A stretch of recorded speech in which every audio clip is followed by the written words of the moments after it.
I've been in the design space for about 7 years now, and there's a lot of things that I've learned along the way.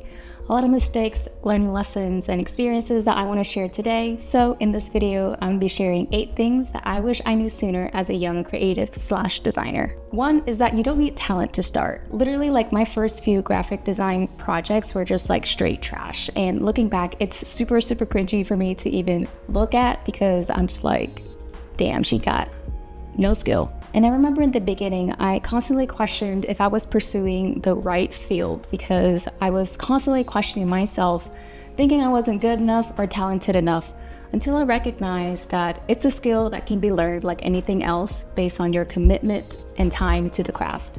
You've got to have that passion to really want to get better and get good. People think creativity is a natural born gift, but it really isn't. It does take a lot of time, dedication, hard work. 2 is I wish I created more passion projects early on. I think the school system designs us in a way where we're just told what to do all the time and we're expected to listen without questioning. Therefore, as we get older, we're kind of programmed that way. Stop waiting for someone like the outside school system, a teacher, your boss, your professor to tell you or assign you a project to do. You should be actively engaging and initiating projects of your own that you're naturally curious about and want to get better at. This is one of the fastest ways to find your style or niche in such a broad field like graphic design. The analysis paralysis you'll feel in the beginning can be overwhelming, so tackling things that you're just naturally gravitating towards or curious about is one of the fastest ways to really close that gap. I would start curating like design projects or a mood board and Pinterest of designs and styles that you really like, and then try recreating those in your own way. 3 is that you don't need actual client projects to show what you're capable of. Most of the time, clients don't care if what you designed was for a real brand or not. They just want to see that you're capable of executing the vision and have a style that appeals to them. I used to think that I had to show every single client project in my portfolio, which was not a good idea because the client projects that I did get, 90% of those client projects, I wasn't even proud to show in my portfolio. The designs were kind of all over the place and it didn't show any kind of cohesion or style within my skill sets, which only hurt my portfolio because I spread myself too thin. Which leads me to my next point is to stop putting work in your portfolio that you don't want to do more of. Only put projects in your portfolio that you actually want to create more of. You get back what you put out. When you really love creating something or have a passion, people are going to see that, and that's going to show within your projects. Doubling down on a niche is what's going to make you stand out, increase your value in the marketplace, and increase your chances of getting more leads compared to a jack of all trades type of designer who doesn't specialize in anything. The next thing I wish I knew sooner is that 80% of what makes a graphic designer successful is not their creative skill sets, but their ability to articulate and sell their designs. I wish I would have built these hard skills sooner, because not only would that have raised my confidence as a designer, but it would have made me more well-rounded overall. Your designs are not going to always sell itself, so you need to be able to walk clients and other people through your processes and justify your decisions along the way. The next thing I wish I did sooner was investing in further education to elevate my skills,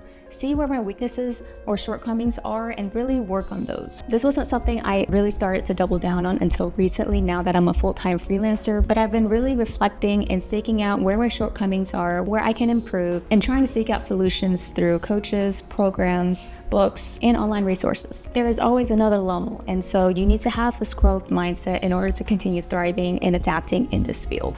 The next thing I wish I knew sooner was being more open-minded to new and different things. This goes for techniques or ways of designing, programs, mindsets, attitudes, belief systems, and even programs that you might feel resistance to, such as AI. You might not agree with it, but it's important to educate yourself a little bit about it so that you can understand the future and where it's heading. You can't run from the future, but you can adapt. Often the most successful people are the ones that can adapt to any change in the industry. And the last thing I wish I knew sooner was that I wish I was exposed to criticism. Now that might sound kind of weird because a lot of us are just like, I don't want to hear things that might hurt my ego, blah, blah, blah. But that's really important to expose yourself to help build thick skin early on, especially in such a subjective field like design.